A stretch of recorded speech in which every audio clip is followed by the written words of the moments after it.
तो ये है क्लास 11 का चैप्टर फर्स्ट जिसका नाम है सेट और उसका फर्स्ट पार्ट। इस पार्ट में हम पढ़ने वाले हैं इंट्रोडक्शन ऑफ सेट, यानी सेट का मतलब क्या होता है।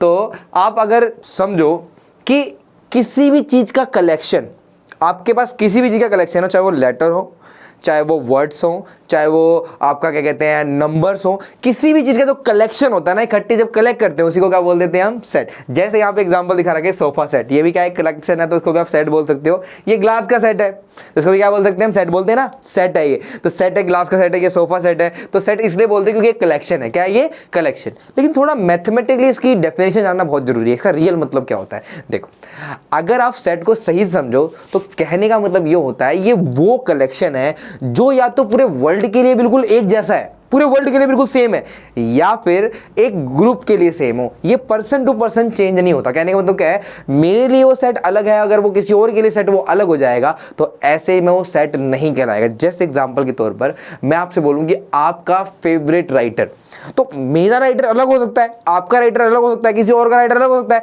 तो कहने का मतलब ये कि मैंने डिफाइन नहीं करा, मैंने वेल डिफाइन नहीं करा जिससे क्या हो सबके लिए कलेक्शन बिल्कुल एक जैसा हो। ये पर्सन टू पर्सन चेंज हो सकता है, ये पर्सन टू पर्सन चेंज हो सकता है। अगर मैं एक इंडिविजुअल का ग्रुप ले लूं उसमें सबका आंसर सेम हो जरूरी नहीं है। इसका मतलब वो आपका वेल डिफाइन नहीं है तो सेट भी नहीं है। लेकिन अगर मैं आपसे कहता हूं कि आपको, आप जो चैप्टर पढ़ रहे हो सेट, उसके सारे क्वेश्चन कलेक्ट करने हैं, तो आप जो चैप्टर पढ़ रहे हो सारे एनसीईआरटी के जितने भी बच्चे पढ़ रहे होंगे सबके लिए सेट उसका आंसर सेम ही आएगा, सेट के वही क्वेश्चन सेम टू सेम आएंगे। तो कहने का मतलब क्या है कि वो वेल डिफाइंड है और एक ग्रुप के लिए कम से कम वो सेम है। इसका मतलब क्या है, वो भी आपका एक सेट है। तो सेट वही कहला सकता है जो या तो पूरे ग्रुप के लिए, पूरे वर्ल्ड के लिए बिल्कुल सेम हो, या किसी एक ग्रुप के लिए बिल्कुल same. Person to person change नहीं होना चाहिए। पर्सन टू पर्सन अगर चेंज होगा तो वो सेट नहीं होगा। जैसे कुछ एग्जांपल समझते हैं इसको, ध्यान देना। कुछ एग्जांपल है। सबसे पहला, odd natural number less than 10। अगर मैं किसी से भी पूछूंगा, किसी बच्चे से पूछूंगा भाई लेस देन 10 नेचुरल नंबर कौन कौन से होते हैं, तो सबका जवाब क्या होगा? 1 3 5 7 9। सबका आंसर सेम ही होगा। तो कहने का मतलब क्या है, ये सारे वर्ल्ड के लिए बिल्कुल सेम है। इसका मतलब ये सेट है। अच्छा, अगर हम देखें अगला क्या है हमारे पास, the rivers of India. India के अंदर जो रिवर्स है सब बोलेंगे गंगा, जमुना, सरस्वती, सतलुज, सबको सभी सेम नाम बोलेंगे। तो कहने का मतलब क्या हुआ कि सबके लिए ये जो रिवर्स ऑफ इंडिया है वो सेम है, पूरे वर्ल्ड के लिए बिल्कुल सेम है। तो ये भी क्या है, आपका ये सेट है। अच्छा, अगला हमारे पास क्या है, the vowels in the English alphabet. English alphabet में कितने वोवेल्स होते हैं? ए ई आई ओ यू। सबके लिए वही है, किसी के लिए अलग तो होता नहीं है। तो ए ई आई ओ यू, यही 5 वोवेल्स होते हैं टोटल मिला के। तो कहने का मतलब क्या है कि किसी भी पर्सन के लिए, पूरे वर्ल्ड में कोई भी लोग हो, कोई भी इंसान हो, उसके अंदर जो उसको जो वोवेल का आंसर पूछोगे तो क्या निकलेगा आपका? ए ई आई ओ। तो सेम निकलेगा, तो ये भी आपका एक सेट है। अगला देखते हैं। अगला हमारे पास क्या है, सेट ऑफ ट्राइंगल। ट्राइंगल तो पूरी दुनिया में 3 साइड से जो भी बनता है वो ट्राइंगल है। किसी को भी बोलूंगा ट्राइंगल तो समझ जाएगा 3 साइड का जो होता है वो ट्राइंगल होता है। तो सबके लिए ये भी कलेक्शन बिल्कुल क्या है, सेम। तो पूरे वर्ल्ड में जितने भी ट्राइंगल इकट्ठा कर लो, सबके सब सेट ही है, इसका मतलब। अगला हमारे पास क्या है, the set of most dangerous animal on the earth. अब दिक्कत क्या है कि हमने डिफाइन नहीं करा कि भाई आप कैसे बोल रहे हो। मोस्ट डेंजरस आपने बोल दिया, लेकिन किस बेस पे कह रहे हो? किसी को वेनम से डर लगता है, किसी को जहर से डर लगता है, किसी को भाई शेर से डर लगता है, किसी को भालू से डर लगता है, किसी को बिच्छू से डर लगता है, तो किसी को क्या कहते हैं, मतलब किसी और चीज से जो डर लगता है जो डरावना हो। तो कहने का मतलब ये है कि आपका जो ये है ये डिफाइन नहीं कर रखा, वेल डिफाइन नहीं है कि भाई डेंजरस हो किस बेस पे कर रखा है। ये हमारे लिए और आपके लिए क्या होता है, ये अलग अलग हो सकता है। तो पर्सन टू पर्सन चेंज हो सकता है, इसलिए ये भी आपका सेट नहीं है। अच्छा, आगे देखते हैं। अगला हमारे पास क्या है, most talented writer in India. देखो, अब ये मोस्ट टैलेंटेड राइटर तो बोल दिया, लेकिन किसी को हिंदी के राइटर पसंद है, किसी को इंग्लिश के राइटर पसंद है, किसी को अलग किसी उसके राइटर पसंद है, किसी को पोएट पसंद है। तो कहने का मतलब क्या है कि राइटर किसके बोल रहे हो आप, किस चीज के राइटर बोल रहे हो, डिफाइन तो करा नहीं आपने। तो इसका मतलब ये भी आपका वेल डिफाइंड सिलेक्शन कलेक्शन नहीं है, इसका मतलब ये भी सेट नहीं है। अच्छा, अगला, best 11 cricket player in India. पूरे इंडिया में आपको ढूंढने बेस्ट 11, इसने फिक्स तो नहीं बोला ना, बेस्ट 11 कैसे ढूंढेंगे। अब भाई गलियों में भी क्रिकेटर होते हैं, बहुत अच्छे होते हैं खेलने में, ऐसे करके बेस्ट 11 का क्राइटेरिया क्या, क्या पता। तो ऐसे करके हम कभी बेस्ट इकट्ठा नहीं कर सकते। किसी के लिए बेस्ट मतलब विराट कोहली है तो किसी के लिए बेस्ट धोनी है आज भी। तो कहने का मतलब क्या है कि कभी भी हम बेस्ट इकट्ठा नहीं कर सकते, क्योंकि सबके इसमें विचारधाराएं अलग अलग हैं। तो इसलिए ये भी सेट नहीं है।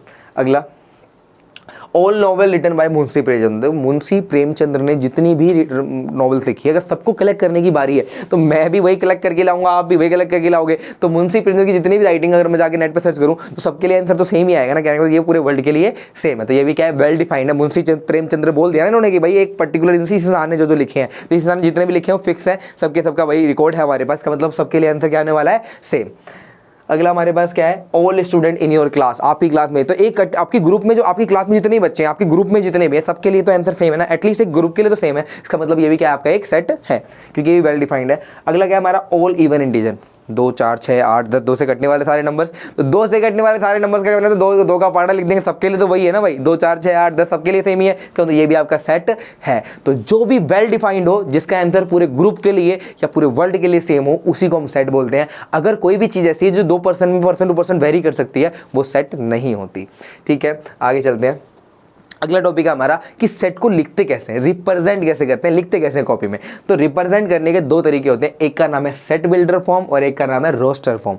जो भी लैंग्वेज में होता है इस तरीके से, भाषा में x such that x is element of natural number and x is a prime, इस तरीके से जब भी लिखते हैं इसे हम क्या बोलते हैं, ये सेट बिल्डर फॉर्म है, क्योंकि लैंग्वेज में लिखा हुआ है। और नीचे अगर हम इसको पूरा ओपन करके लिख दें, अगर हम इसके अंदर के जो रियल नंबर है वो सारे के सारे दिखा दें, जो भी नंबर है इसके अंदर के, वो अगर हम शो कर दें सामने, तो उसी को हम क्या बोल देंगे, रोस्टर फॉर्म। तो देखते हैं कुछ एग्जांपल, 4 एग्जांपल हमारे, चारों करके देखते हैं करके, ध्यान देखना। पहला एग्जांपल क्या है भाई, x such that x is element of natural number. पहली बात तो सेट को जब भी डिफाइन करते हैं कैपिटल अक्षर से, तो अगर मान लो इसका नाम हम लिखते हैं तो कैपिटल ए लिखेंगे। मान लो ये कैपिटल ए है आपका, ये हटा दें, ये कैपिटल बी है, ये कैपिटल सी है, ये कैपिटल डी। सेट का जो भी नाम होगा, रिप्रेजेंटेशन होगा, वो कैपिटल अक्षर से करते हैं। तो ए का आंसर क्या आ रहा है, पहले ए का देखते हैं आंसर। ए का क्या आंसर ध्यान देखना, सेट के लिए हमेशा करली ब्रैकेट लगाएंगे, ध्यान रहे, अलग अलग एलिमेंट दिखाने के करली ब्रैकेट लगे, ध्यान रखना आप लोग। अब क्या है हमारा, x is element of natural number और x is prime, prime natural number है। तो कहने का मतलब क्या है कि भाई सारे के सारे प्राइम नंबर लिखने, यहाँ पे प्राइम नंबर स्टार्ट कहां से होता है, 2 से। कहां से स्टार्ट होता है भाई, 2 से। आ जाएगा 2 3 5 7 11 13 डॉट डॉट डॉट चलता रहेगा, तो अनंत तक चलता रहेगा। तो मैंने यहाँ पे नंबर दिखा दिए ना, यहाँ तो लैंग्वेज के रूप में लिखा हुआ था, यहाँ सारे नंबर शो कर दिए मैंने आपको दिखा दिए। तो यही आपका क्या है, रोस्टर फॉर्म है। और देखो अगर हम बी को लिखें, बी का मतलब क्या है, x such that x is the square of the natural number. Square, natural number का स्क्वायर करेंगे क्या आएगा, मतलब 1 का स्क्वायर करेंगे क्या आएगा 1, 2 का स्क्वायर करेंगे क्या आएगा 4, 3 का स्क्वायर करेंगे 9, 4 का स्क्वायर करेंगे 16, 5 का स्क्वायर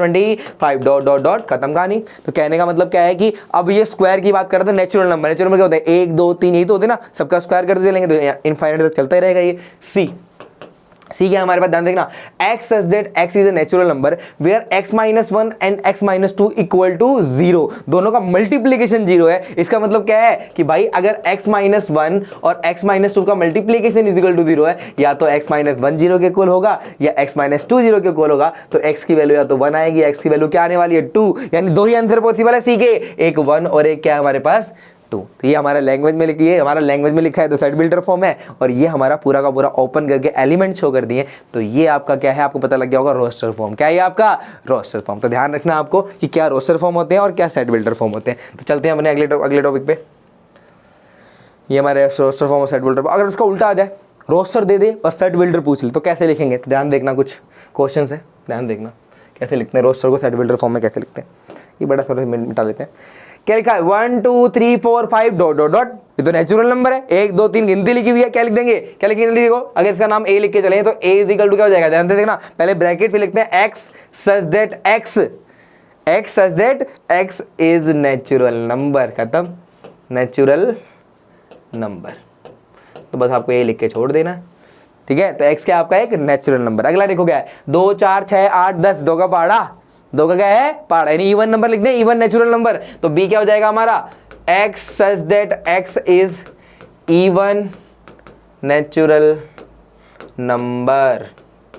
तो एक्स सच दैट एक्स क्या है, इवन नेचुरल नंबर। स्पेलिंग देख लेना भाई थोड़ा सा, ठीक है। अगला हमारे पास क्या है सी 1 4 9 16 25, ध्यान देखना 1 का स्क्वायर, 2 का स्क्वायर, 4 3 का स्क्वायर, 9 4 का स्क्वायर, सबका स्क्वायर लिखा हुआ है। स्क्वायर रूट निकाल के पता लगना सबका, सब स्क्वायर लिखे हुए हैं। इसका मतलब अब लिखा है 25 तक है, 5 तक ही लिखा हुआ है। तो इसका मतलब ये तो पता लग गया मेरे को, एक्स सच दैट एक्स जो है इज एन स्क्वायर है, स्क्वायर तो सेम कॉमन है, जो बदल रहा है तो नीचे की वैल्यू बदल रही है ना, 1 2 3 4 5, यानी n स्क्वायर है, और n भी क्या है, एलिमेंट ऑफ नेचुरल नंबर। लेकिन लेकिन लेकिन n की वैल्यू सारे नेचुरल नंबर नहीं है, सिर्फ 5 ही है, 1 2 3 4 5। तो ये भी तो डिफाइन करना पड़ेगा कि n की value less than equal to क्या है, 5, यानी 5 के इक्वल है या 5 से छोटी, यानी नंबर होगा 1 2 3 4 5। नेचुरल नंबर है, n की वैल्यू आएगी 1 2 3 4 5, तो स्क्वायर करना है n का स्क्वायर, तो 1 का स्क्वायर 1, 2 का स्क्वायर 4, 3 का स्क्वायर 9, 4 का स्क्वायर 16 और 5 का स्क्वायर 25।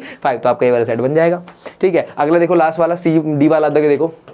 ठीक है, 1 4 27 256, ये है क्या, 1 का स्क्वायर है, चलो समझ में आ गया, 2 का स्क्वायर 4 समझ में आ गया, लेकिन 27 3 का स्क्वायर तो होता नहीं है, ये 3 का क्यूब होता है, और ये 256 4 का पावर 4 होता है। तो कहने का मतलब ये तो पावर n चढ़ रही है, इस बार नीचे की वैल्यू बदल रही है, ऊपर की वैल्यू बदल रही है। तो ये क्या है हमारा x such that x is n की power n, x such that x is n की पावर 1 की पावर 1, 2 की पावर 2, 3 की पावर 3, 4 की पावर 4। तो कुछ इस तरीके से चल रही है ये n की power n, where n is element of natural number. लेकिन कहां तक जा रही है, सिर्फ 4 तक ही जा रही है, 1 2 3 4 तक ही जा रही है। तो ये आ जाएगा हमारे पास n की value less than equal to 4। तो ये भी हमारा सेट बन जाएगा लास्ट वाला 1 4 27 256। ऐसे करके आपको और भी क्वेश्चन ट्राई करने हैं। चलते हैं अपने नेक्स्ट टॉपिक पे। तो ये है हमारा नेक्स्ट टॉपिक, ध्यान देखना, बिलोंग्स टू। बिलोंग्स टू का मतलब क्या होता है, देखो सिंपल सी बात है यार, कोई ज्यादा घुमाने वाली, इतना घुमा फिरा के सोचने की जरूरत नहीं है। अगर कोई एलिमेंट किसी सेट के अंदर है तो बिलोंग्स कर रहा है, और नहीं है तो बिलोंग्स नहीं कर रहा। इसका एक सिंबल बनाएगा, क्योंकि बड़े बड़े वर्ड्स तो लिख नहीं सकते। सिंबल है एप्सिलॉन, एप्सिलॉन हमारा मैथ्स का सिंबल, मतलब सिंबल है, कई जगह इस्तेमाल होता है ये। यहाँ पे ये एलिमेंट शो करने के लिए होता है, सिंबल का नाम एप्सिलॉन है।